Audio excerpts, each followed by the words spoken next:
వస్తూ ఉంటాయి. ఈ ఇంట్లో ప్రతీదీ ఏ చిన్న గొడవ జరగడానికైనా కారణం వీళ్ళు ముగ్గురే అవుతారు. వీళ్ళు ముగ్గురు చేసిన చిన్న చిన్న పొరపాట్లు ఆ ఇంటిని నాశనం చేస్తున్నాయని వాళ్ళు తెలుసుకోలేకపోతున్నారు. అయితే ఈ ఇప్పుడు చెప్తున్నాను మనోజ్, రోహిణి, చూడు ప్రభావతి, ఇప్పటి వరకు జరిగిందేదో జరిగిపోయింది.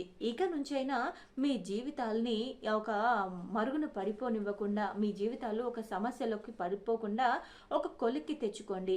ఇప్పటి వరకు నేను నా వంతు ప్రయత్నం నేను చేశాను. కానీ ఇప్పటి నుంచి జాగ్రత్తగా మీ జీవితాల్ని నడుపుకోవాల్సింది మీరే. మీరు తొందరపడి ఒక నిర్ణయం తీసుకోవడం, ఆ నిర్ణయం మిమ్మల్ని మీ జీవితంలో వెనక్కి నెట్టేయడం, దాన్ని కవర్ చేసుకోవడానికి మళ్ళీ మీరు ఇంకా ఏదో ప్రయత్నం చేయడం, అలా నిజాలన్నీ దాచిపెట్టి మీకున్న సమస్యలన్నిటినీ దాచిపెట్టి సమస్యలన్నీ నెత్తెక్కి తెచ్చుకోకండి. నేను చెప్పింది మర్యాదగా ఒక మైండ్లో జ్ఞాపకం పెట్టుకోండి. మీ మైండ్లో నేను చెప్పిన మాటలు మాత్రమే ఉండాలి. ఈ ఇంటికి పెద్ద దిక్కు నా కొడుకు సత్యం. నా కొడుకు సత్యంకి తెలియకుండా మీరు ఎటువంటి నిర్ణయాలు తీసుకోవడానికి వీల్లేదు. మంచైనా చెడైనా, తప్పైనా ఒప్పైనా నా కొడుకుకి చెప్పి, నా వల్ల ఇలా జరిగింది, నేను ఇలా మోసపోయాను, నేను ఇలాంటి పని చేయాల్సి వచ్చింది, అది ఆ పరిస్థితి అలా ఉంది అని మీకున్న సిచ్యువేషన్ని చెప్పండి. మీకున్న పరిస్థితిని దానిలో ఎందుకు చేయాల్సి వచ్చింది అనేది మొత్తం కూడా అందరి ముందు చెప్పండి. మీ వల్ల తెలుసుకుంటే అది ఒక కొలిక్కి వస్తుంది. కానీ మీ వల్ల కాకుండా ఒక మూడో వ్యక్తి వల్ల మీ గురించి తెలిసిందంటే అది చాలా అన్యాయం జరుగుతుంది అని అంటూ ఉంటే, ఇక రోహిణికి తన గురించే చెప్తున్నట్టు అనిపిస్తుంది. బామ్మగారు చెప్తుంది వింటుంటే నిజంగా నా గురించే అమ్మమ్మ గారు చెప్తున్నట్టు అనిపిస్తుంది. నిజంగా ఏం చేయాలి, అసలు ఈ విషయాలేవి బయటపడకుండా ఉండాలంటే నేను ఏం చేయాలి అని అనుకుంటూ ఉండగానే అంతలోనే రోహిణికి కాల్ వస్తుంది. రోహిణికి సుగుణమ్మ అనే నెంబర్ నుంచి, అమ్మ అనే నెంబర్ నుంచి కాల్ వస్తుంది. ఇక తర్వాత అమ్మ అనే నెంబర్ నుంచి కాల్ రావడం, సుగుణమ్మ ఫోటో రావడం చూసి ఒక్కసారిగా షాక్ అయిపోతుంది మీనా. ఏంటిది, సుగుణమ్మ గారు రోహిణికి ఎందుకు కాల్ చేస్తున్నారు, అందులోనూ రోహిణి అమ్మాని ఫీడ్ చేసుకుంది అని అనుకుంటూ, ఇక తర్వాత చింటూ ఫోటో కూడా అందులో వస్తుంది. ఇక ఒకసారి ఫోన్ ఆన్ చేసి చూస్తుంది. ఏంటి అసలు ఈ సుగుణమ్మ గారు ఎందుకు ఫోన్ చేశారు, అది కూడా రోహిణికి. రోహిణితో ఆవిడకు పెద్దగా పరిచయం ఏమీ లేదు, కానీ ఆవిడ నాతోనే కదా క్లోజ్గా ఉంటారు. చేస్తే ఆయనకు కానీ నాకు కానీ కాల్ చేయాలి, కానీ మా ఇద్దరికి చేయకుండా రోహిణికి ఎందుకు కాల్ చేశారు, అసలు ఏంటి, రోహిణి ఎందుకు టెన్షన్ పడుతుంది, ఒకసారి చూద్దామని చెప్పేసి, రోహిణి నీకేదో ఫోన్ వచ్చింది అని చెప్పేసి అనగానే ఇక ఒక్కసారిగా షాక్ అయిపోతుంది. కొంపతీసి ఈ ఫోన్ నెంబర్ కానీ చూసిందా, ఈ ఫోటో ఏమైనా చూసిందా అని అనుకుంటూ, అయినా ఏంటి మీనా, నా ఫోన్ గురించి నీకెందుకు, నా ఫోన్ వస్తే నేను తీసుకుంటాను కదా, నా ఫోన్ నువ్వెందుకు తీసుకున్నావు అంటూ గట్టిగా అరిచేసి అక్కడి నుంచి వెళ్ళిపోతుంది. అయినా నేను ఇప్పుడు ఏం చేశానని, ఫోన్ తీసుకొచ్చి ఇచ్చాను అంతే కదా, దానికే ఇంతలా అరుస్తుందేంటి, అసలు ఏం జరుగుతుంది, రోహిణి ఎందుకో టెన్షన్ పడుతుంది, ఏదో నిజం దాస్తుంది, ఏదో నిజం మా అందరికీ తెలిసిపోతుందని తను కంగారు పడుతుందని తన మనసు తన కళ్ళు చూస్తే అర్థమైపోతుంది.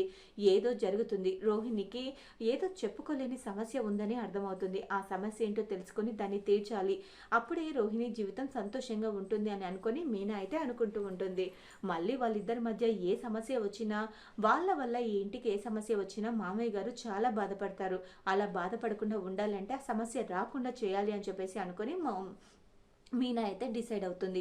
ఆ తర్వాత మీనా అసలు ఫోన్ ఇవ్వడం వెనుక అసలు నిజంగా ఈ మీనా ఏదైనా చూసుంటుందా, ఒకవేళ చూసుంటే ఆవిడ నీకెందుకు కాల్ చేశారు అని అడిగేది కదా, అడగలేదు అంటే మీనా అబ్జర్వ్ చేసి ఉండదు అని చెప్పేసి అనుకుంటుంది రోహిణి.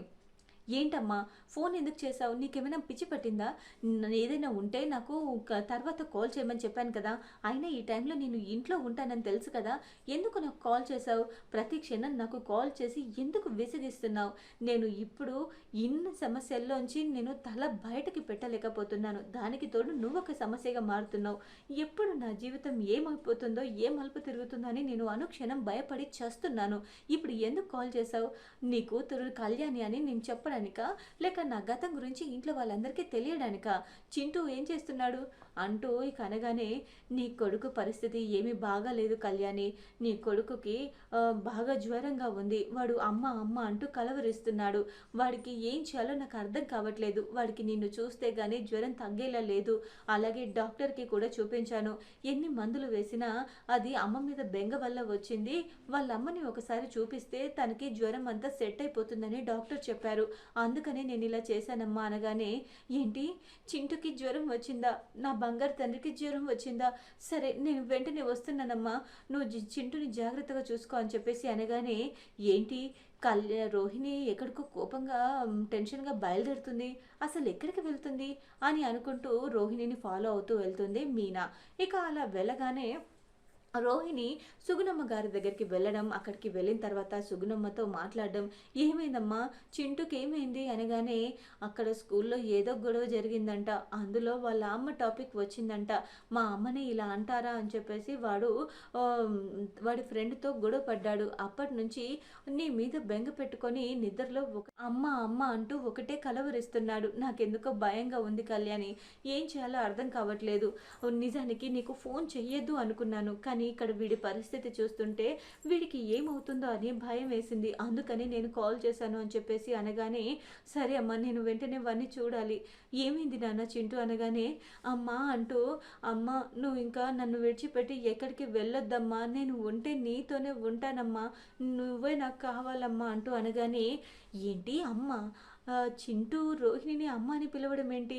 అయినా చింటూ రోహిణి మీద బెంగ పెట్టుకోవడం ఏంటి? రోహిణి కన్నా నాతోనే ఎక్కువ పరిచయం కదా!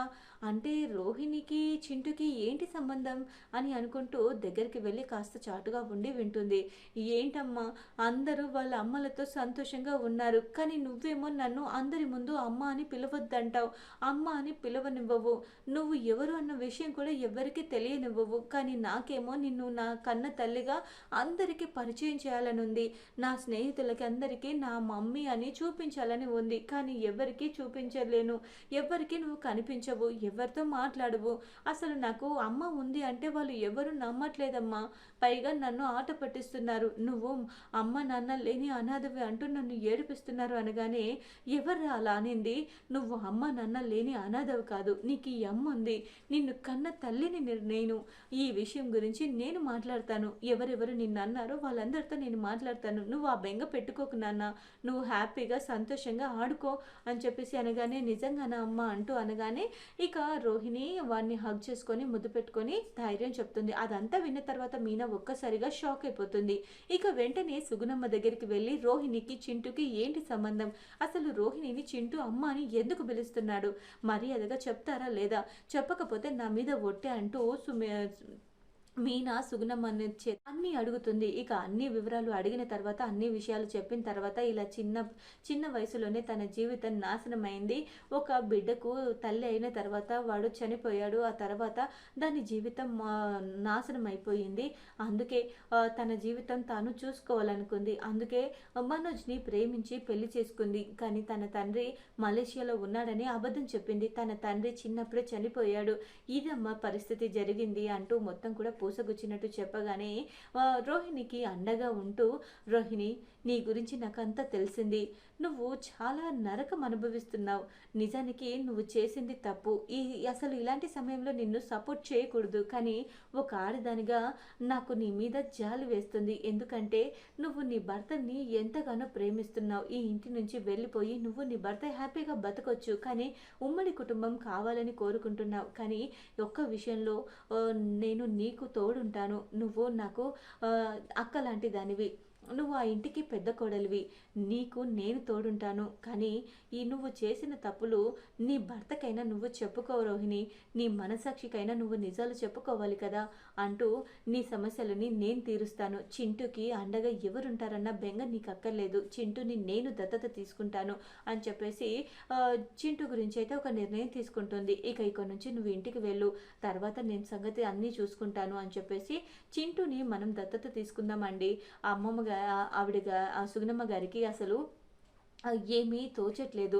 ఆవిడ వయసు కూడా అయిపోయింది. తన కూతురు చూస్తే పట్టించుకునేలా లేదు. కాబట్టి నేను చెప్పేది విని చింటూని మనం దత్తత తీసుకుందామండి అనగానే, చింటూని దత్తత తీసుకోవడం నాకిష్టమే. కానీ ఇంట్లో వాళ్ళు ఏమంటారో అని అనగానే, ఇంట్లో మామయ్య గారి నిర్ణయమే ఆ తర్వాత అందరి నిర్ణయం కదా అనగానే, అయినా మా ప్రభావతమ్మ గురించి నీకు తెలుసు కదా! మననే చీప్‌గా చూస్తుంది. ఇక మనం దత్తత తీసుకున్నాం వీడిని ఇంకెలా చూస్తుంది అని అనగానే, అదంతా నాకొదిలేయండి. నేను చూసుకుంటాను కదా! అని చెప్పేసి షాకింగ్ నిర్ణయం అయితే తీసుకుంటుంది మీనా. ఇక చూడాలి మరి తర్వాత ఎపిసోడ్‌లో ఏం జరగనుందో. ఇలా జరిగి మీనా గతం గురించి రోహిణి గతం గురించి తెలుసుకొని, రోహిణికి అండగా నిలబడి, రోహిణిలో మార్పు రావాలని, అలాగే చింటూని దత్తత తీసుకోవాలని అనుకునే వాళ్ళు యెస్ అని కామెంట్ చేయండి. ఈ వీడియో గనుక మీకు నచ్చినట్లయితే లైక్ చేసి షేర్ చేయండి. మా ఛానల్‌లోని మరెన్నో లేటెస్ట్ అప్డేట్స్ కోసం వెంటనే మా ఛానల్‌ని సబ్స్క్రైబ్ చేసుకొని పక్కనే ఉన్న గంట సింబల్‌లో ఆల్ పైన క్లిక్ చేయండి.